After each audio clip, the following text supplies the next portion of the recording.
Salut les amis, nouvelle review d'un WrestleMania en quelques minutes. Alors aujourd'hui, le sort a décidé qu'on parlerait de WrestleMania 37. Alors WrestleMania 37, il a lieu à Tampa, en Floride. C'est un petit peu bizarre parce que vous vous souvenez, c'était l'époque du Covid et du coup il y avait des jauges, on ne pouvait pas dépasser un certain nombre de spectateurs. C'est pour ça qu'il y a en tout sur les deux nuits, il me semble, le deuxième WrestleMania en deux parties.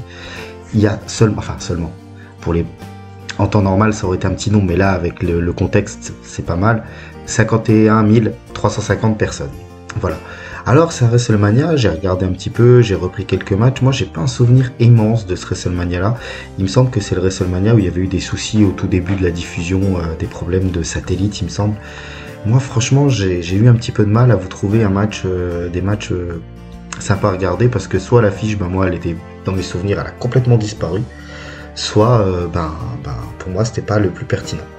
Alors, je me rappelle de Randy Orton qui bat The Fiend. Moi, j'ai jamais été trop fan de cette rivalité-là, surtout au moment où Orton, il brûle la maison du Fiend, je crois.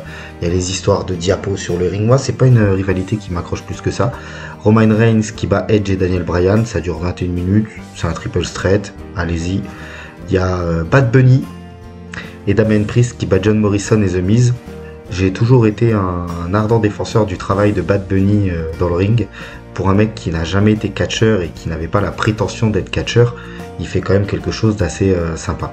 Non, le match que je vous conseille d'aller voir, c'est Rhea Ripley face à Asuka. Pourquoi ce match-là? Parce que j'adore Rhea Ripley, j'adore le personnage aussi d'Asuka, qui est toujours un personnage un peu... qui sort de l'ordinaire, hein. Elle a l'air un petit peu folle et tout, j'aime beaucoup.